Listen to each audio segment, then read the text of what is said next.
opportunities for the medical issues to come out as well.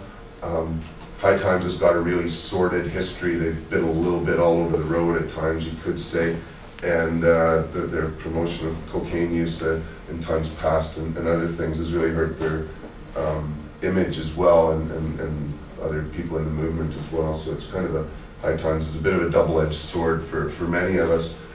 Nevertheless, High Times magazine has spearheaded the way for many other magazines. I got some old ones here. This is from 1979. This Cannabis magazine, Harvest, was actually, I think, printed out of Edmonton, Alberta, believe it or not. And yeah, I don't know if there's more than 3 issues, but there have been many sporadic attempts. I didn't even dare try to bring all my various magazines that have been produced. I did bring this International Cannographic. I think there's only 2 issues of it that were produced, but the publisher of this has been able to generate a large online community as well. So it's an example of sort of modern day media where, you know, print media and visual media and internet are sort of combining together. So International Cannographic, there hasn't been one out for a couple years, but we were excited when it first showed up, that's for sure. And I mentioned Woody Harrelson, so you can kind of see him in this picture here on the front of Hemp World. In the 90s, a whole bunch of publications came out promoting hemp as well. I got Hemp World and Hemp Magazine and Commercial Hemp. I don't think any of these publications are still coming out today. Again, online distribution of information has become kind of quite critical in some ways, and a lot of this was to introduce the hemp industry. It really has taken off and become really part of mainstream society, and so you know, these attempts to disseminate information in the 90s here in Canada aren't quite as necessary. In the United States, where it's still illegal, there's certainly lots of room to go.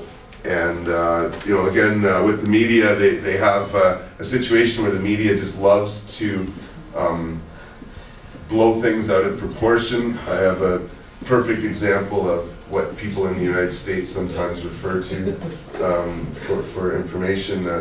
Elvis Presley's poor daughter has, I think, a brother-in-law, I think it is, who, if you read this here, it's a perfect example of just the kind of propaganda we're up against, and how, you know, I don't know, this is the National Enquirer, but you know, granddaughter, that's right. No, Lisa Marie's daughter. Yeah. You saw it. Yeah. But you know, it's claiming pounds of pot grown in the basement, and you see about 24 clones and 2 plants in the back. So yeah, it's something we're down in the United States. The media is far more tempted to provide misinformation, although sometimes you do get some good stuff out of there. I got Forbes magazine and Time magazine. Most major US publications have made the cannabis issue a front page story, as well as have most newspapers. I got a copy of Monday Magazine's article from, I think this one was just last year. Oh wait, last February even. But yeah, I thought to bring a couple of you know, things that I've done as well, and I brought this picture up sort of you know, in referring to some of my work, because a lot of my work has gotten media action because of different stunts or things that I've done. And I'm not really into skydiving, but that looks really cool. And you know, sometimes it just takes a little bit of imagination where you can do things that you know, bring attention to the subject in various ways, or have fun with it. And you know, pictures like this can be shared in multimedia ways. And I'm not sure if they got any press on it, but you know, it is something where you know, doing different things again can bring all sorts of media attention. I got 3 books of my own newspaper articles and stuff like that here, and you know, sometimes it doesn't take much to get in the media.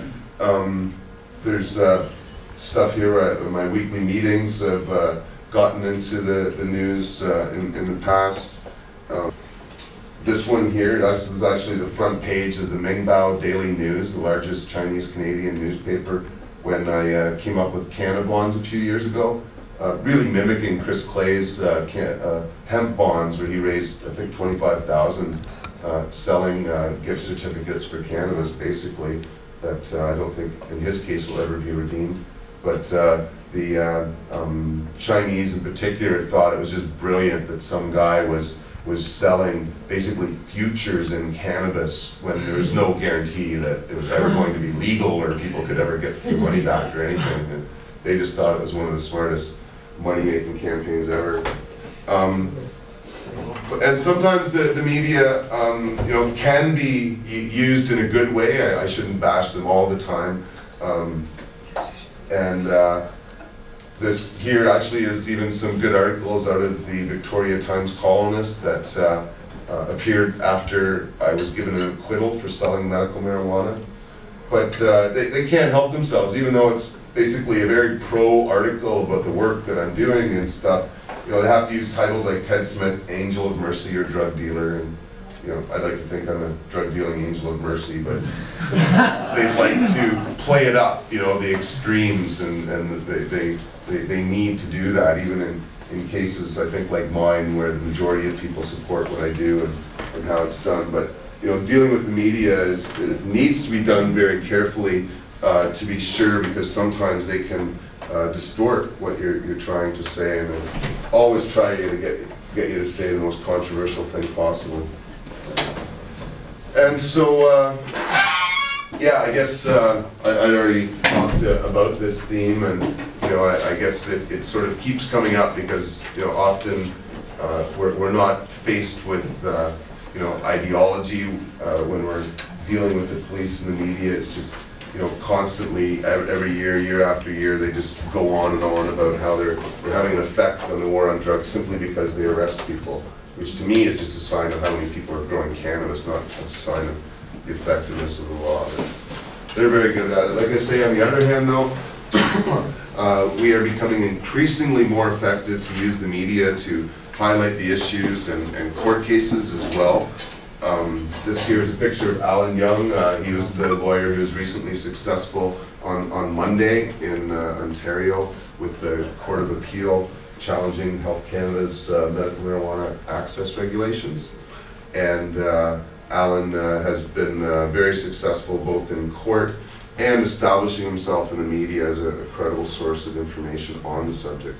Because unfortunately, one of the reasons the media will not report both sides of the story when the police come up with their side is because they don't know who to turn to. Well, luckily Alan Young is one of the better spoken individuals on the subject. And what's going on? Alan Young also worked on the original Parker case that allowed for medical marijuana in Canada. Yeah, I could go back and refer to a series of cases Alan Young's worked on, even going back to the Wakeford decision that allowed for the Exemption 56 program, and then the Parker decision with the MMAR, and the Hitzig decision. There's been several decisions, and this is why I have Alan there. You'll hear a lot more about him when I do Cannabis and the Law, because he's certainly our leading legal authority in the country, and we're very lucky to have him. As well as those fighting in court, using the media, others involved in politics have, in a way, been forced to use the media to get their message out. And I shouldn't say forced. Elections are an opportunity for outspoken individuals to use the media to get their message out. I shouldn't say forced, although elections don't allow for other ways to really participate